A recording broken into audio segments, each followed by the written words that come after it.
his dream was always to be a boxer. So I know what I'm up against. You know, I look at all these small details, but I spar, I do my film study, all that type of stuff. I keep it professional, but on the night, that's different. All that textbook stuff goes out the window, and you just got to be relentless. Not sparring, Jake Paul.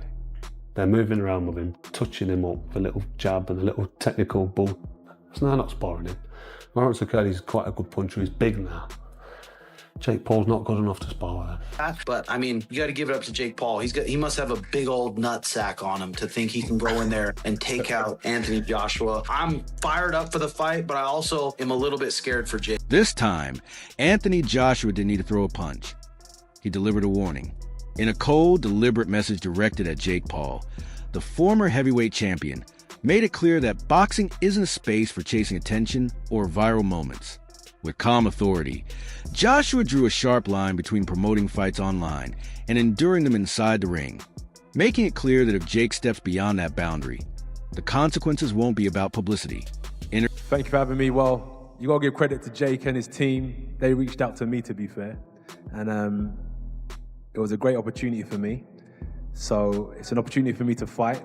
I wanted to take 12 months out of the game, and I'd done that. And then it was time to get back to work. So I was planning on fighting anyway. And actually I would have been fighting this weekend if I had it my way. And this opportunity presented itself. And I said, yeah, why not? It's great. I think it's massive. It's colossal. It's making big news. We're bringing marketability together with ability. Those two worlds collide. You got Jake Paul versus Anthony Joshua. And we're here in Miami. We're bringing Europe, Africa, Asia, in Nigeria, the whole world together to watch this show on Netflix. It's going to be phenomenal. And that's how we ended up here, basically. Two guys that just want... As the countdown continues toward a massive December 19th heavyweight clash in Miami, pitting one of boxing's most established stars against its most polarizing modern name, Joshua's message slices through the hype. There's no friendliness and no storytelling behind it. It's a clear, uncompromising warning. Step into his world, and there will be consequences. Competitive level. So that makes sense. I've been vindicated. He's now fighting fake Paul in what will be a massive mismatch. If this is correct and it's 10-ounce gloves in a professional boxing rules, 8 3-minute rounds, it's not going to go 2 rounds, is it? It shouldn't do. It shouldn't last a round. But we're going to have to wait and see, aren't we? It's hard to get your head around. It's hard to know what to say about this. AJ's obviously excited about it, about making some serious bunts. And Jake Paul's telling us that he's going to shut all the haters up by jumping in there with AJ. So what is actually going off? We're not going to know, are we, until the fight actually, till the first bell goes. We're not going to know what's actually behind all this. And we can't start throwing accusations of any sort of skullduggery going off, because we've got to take it at face value. It's not an exhibition, so nothing's pre-scripted. Rising heavyweight Moses Atama has even encouraged Paul to prioritize his health over the paycheck, cautioning that one badly timed shot could have lasting effects. Former professional Amir Khan echoed that concern in far stronger terms, openly warning that Joshua could cause serious harm, with potentially severe consequences if things go wrong. You know what? I think it's a great fight, and I think Joshua sparked him out in like 2 rounds. Really? Yeah. Why do you look surprised when I don't. I'm not disagreeing with you. I'm just saying. Come on, bro. You're fighting like one of the best heavyweight fighters in the world against a YouTuber. Like, come on. Like, respect the sport of boxing. And if AJ has to go in there and show these influencers that, listen, you can't fuck about with boxing. You know what I mean? Someone's gonna get hurt badly, and this could be one of the first fights where a fighter gets hurt badly, because if you look at the size difference and the power difference, I mean, bro, there could be brain damages going on there. I mean, AJ could hurt him badly, you know. When you look at Francis Ngannou, who's one of the most fearsome combat stars there is. I know it's MMA, but we saw what AJ did to Ngannou. So, and that's why you don't look. You can't be surprised if AJ's going to do the same to what's it called again? What? Jake Paul's nose appears noticeably altered after grueling sparring sessions in preparation for his heavyweight clash with Anthony Joshua. Far from being manufactured hype, The change highlights the genuine physical toll that comes from training with experienced heavyweight fighters. Just move a couple millimeters to this camp. I'm not gonna lie, this sparring the heavyweights, my nose has a slight little something in there. A guy by the name of Frank Sanchez, he definitely cracked it a little bit. But yeah, man, it's bad. Wait, hold on. Look at that, dude. I'm like Squidward, dog. But don't respect me for getting in there. Respect me when I beat his ass. I'm not just walking into a fight. I'm going to win. That's what's gonna shock the world. I will become the king of boxing. Jake Paul's choice to face Anthony Joshua is being viewed as more than just a lucrative opportunity. Across the boxing world, many worry it places the sport's credibility at risk. Critics argue that pairing a YouTuber turned boxer with a two-time heavyweight champion who holds a massive edge in experience and power threatens to turn professional boxing into pure spectacle rather than genuine competition.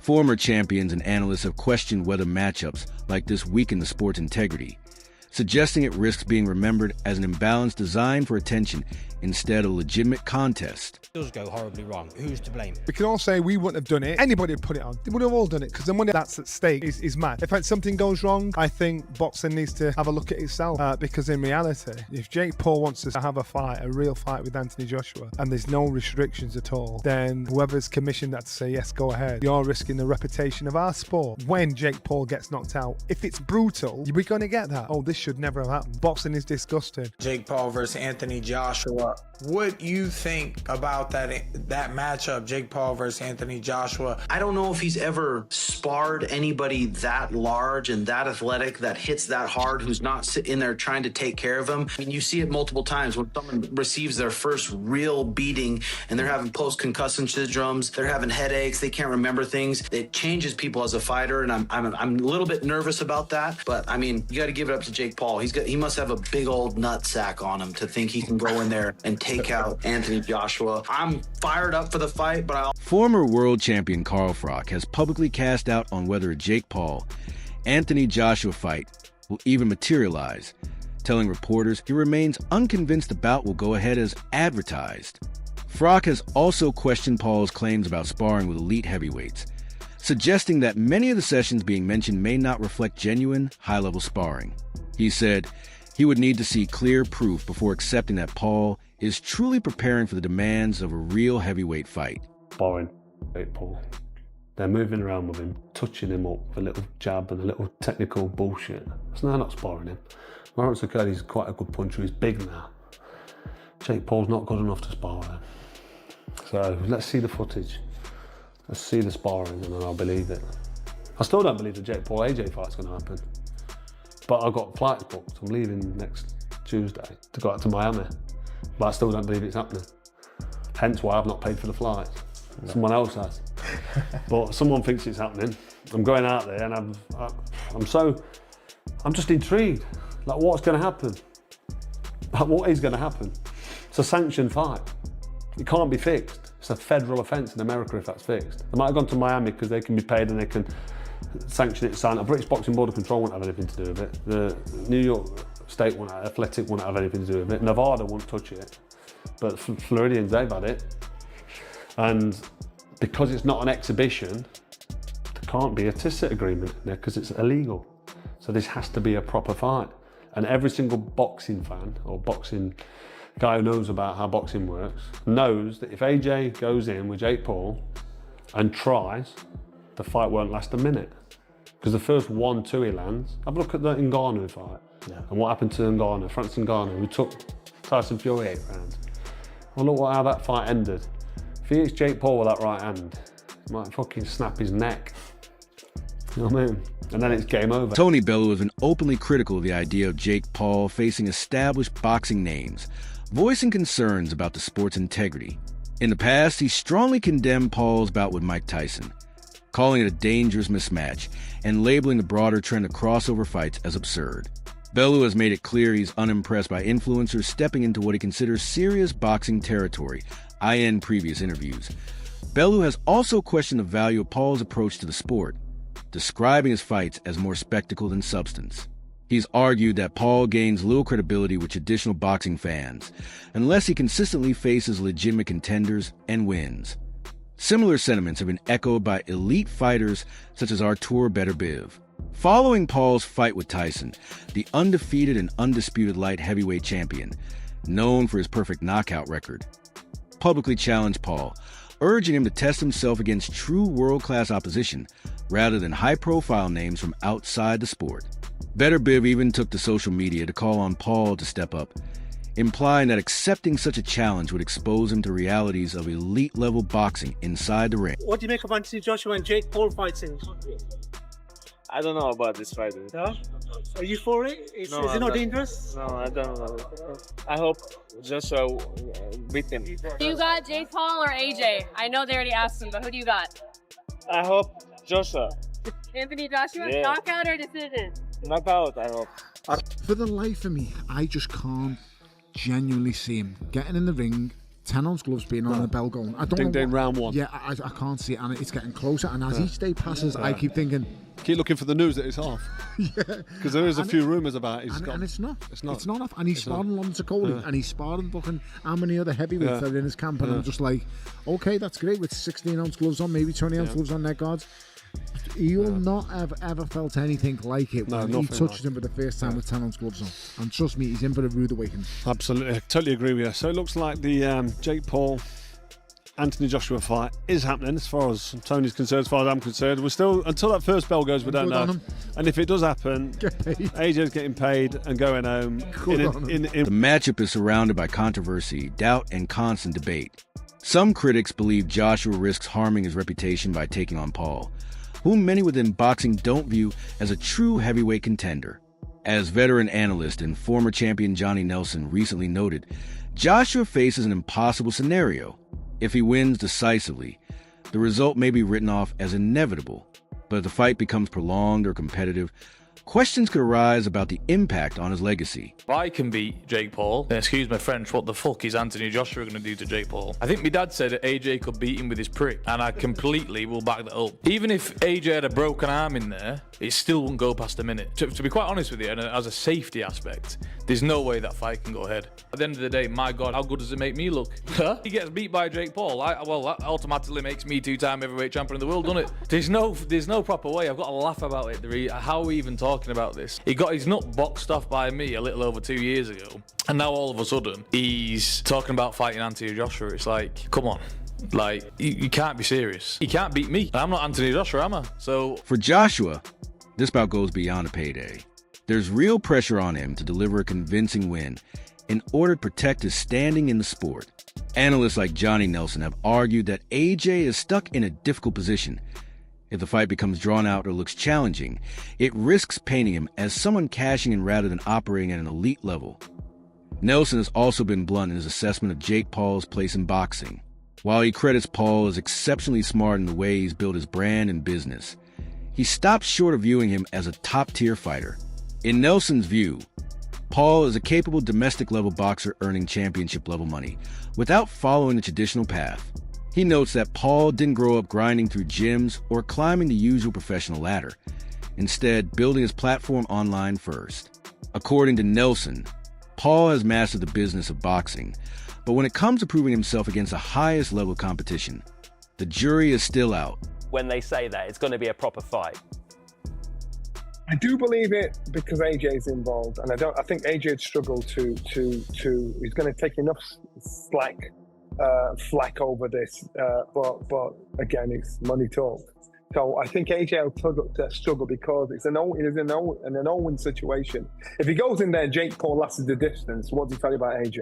Apart from he's just earned an extra 15 million quid. If he goes there and struggles with Jake Paul, then what to say about AJ? Your heydays are well and truly over. If he goes in there and knocks him out, then I'll say that's to be expected. So the glory, there's probably not much glory in it, apart from the haters of Jake Paul to say, right, we've got rid of this kid. I think it's very brave of Jake Paul. So now the problem child has got us to believe this fight's actually happening. So now you've got our attention. So now you've got to back up the boast. It's not about, you're not playing tiddlywink. This is the only game you can't play. You can play football, golf, tennis. You can't play boxing because you get... Meanwhile, Joshua's camp is expecting a fast and emphatic finish. Eddie Hearn has gone as far as predicting that the fight won't last beyond 4 rounds, insisting that once Joshua connects cleanly, the outcome will be settled. Hearn has positioned the matchup as a strategic move for Joshua, one meant to reestablish his presence and set the stage for an even bigger bout down the line, possibly as soon as 2026, with names like Tyson Fury, once the spotlight fully returns to elite heavyweight clashes. AJ versus Jake Paul. Not gonna lie, did not ever see this happening, like ever, ever, ever. So were you just as surprised when he agreed to do it as the world was? Yeah, I mean, I had to deal with obviously knowing that it might happen, and then the contract coming through signed by Jake Paul, and I sort of looked at it, I was like, oh my God, he's done it. So yeah, look, I have to give him credit. I do think he's crazy. I think he's got absolutely no chance. I think he's going to get smashed to pieces. Do you think Jake's crazy? Yeah, I mean, totally. I mean, listen, for us, we received an offer that was massive money and a really easy fight. We were talking about fighting this week here in an 8-round fight. Now we're fighting in an 8-round fight for 40 times more money against Jake Paul. So I love the opportunity for AJ on so many levels. I think it's a straightforward fight, massive profile, you know, and especially in the US. So we can go back into 2026 all guns blazing with Turk El-Sheikh and the plans to hopefully fight Tyson Fury. But in the meantime, we get to wrap our hands, go out there, build the profile a little bit, smash up Jake Paul, make a fortune, and on we go. While Paul has shown impressive athletic ability and a serious commitment to training, his time in the ring doesn't compare to that of a seasoned professional like Anthony Joshua. Much of Paul's preparation has centered on conditioning and sharpening foundational skills rather than the kind of elite-level experience gained through years of top-tier competition. ASA result: many boxing analysts have strongly criticized the proposed matchup, describing it as a risky imbalance. Figures across the sport, including Eddie Hearn, have warned that the gap in skill, experience, and ring IQ presents real danger for Paul. Hearn has stressed that Joshua's world-class power and long professional resume make him an especially hazardous opponent, and stepping in with someone of that caliber carries serious consequences. This is the first time I've spoken about the fight. To be honest, like, I look at it and I think Jake Paul against Anthony Joshua. I mean, look, for me, we'd do it for the banter. Do you know what I mean? Like, AJ would fight Jake Paul. He'd fight anyone, to be honest with you. And if Jake Paul wants to step up and fight Anthony Joshua, he'll need the relevant insurance. But, you know, the only thing that was disappointing was he says 2026. I mean, that's like calling someone out. That's like me saying, you know, LA Olympics for the surfing, 2028, I'll be there. Do you know what I mean? Do it in 2025 if you really want to do it. You're not going to get really much better at this stage, but I don't know, those two have spoken. I spoke to AJ this morning, he went, listen, of course, I'd fight. I mean, you know, if the question was asked to Jai, would you fight Jake Paul? And there was... I wouldn't fight him, I'd bash him. Yeah, but he might do it, he might just do it for, you know, just for doing it, for the sake of it. But obviously we know, listen, Jake creates massive events, right? You know that's going to create, like, unbelievable viewership, and no disrespect to Jake Paul, it's a straightforward night's work. But, you know, I like this calling out of Canelo and all this. AJ it's another challenge up there. But, you know, if they're game, why not? What did he say, AJ, to you about it? He said, why not? I said, what do you want? Despite the doubts, Jake Paul remains convinced he can defeat Anthony Joshua, insisting there are genuine weaknesses he can exploit. Speaking on his podcast, Paul was blunt in his assessment. He questioned Joshua's durability, criticized his technical ability, and described him as rigid in the ring. Paul argues that Joshua's recent stoppage loss to Daniel Dubois revealed a drop in resilience, and he believes that makes this the right moment to take the fight and capitalize on what he sees as a decline. Why is Jake Paul doing this? Well, I think it's because he genuinely believes there is a chance he can win this. I think he's calculated everything about Anthony Joshua's circumstances and he's gone, yeah, I actually think I can do this. I can leapfrog so many years of having to build and go through the ranks and do all that stuff by beating a shop-worn Anthony Joshua. And what are the factors in Jake Paul believing this? Well, it would be firstly that AJ received a loss in his most recent fight. Anthony Joshua's not been in the ring since September 2024, so over a year by the time him and Jake Paul get in the ring together. It will have been around 15 months. It was the manner of Joshua's loss where he looked terrible. He looked like a fighter that was well past his best. His timing wasn't there. He even looked a little bit chinny, dare I say. I mean, I still think he's got a good chin. The shot he took from Dubois was absolutely massive and would have knocked down many heavyweights. And he showed decent powers of recovery to get up and and struggle through for as long as he did before his over-aggression and miscalculation with the type of shots. What do you think happens when Anthony Joshua and Jake Paul finally meet in the ring? Will AJ justify the expectations with an early finish? Or could Jake deliver a stunning upset? Share your prediction in the comments below.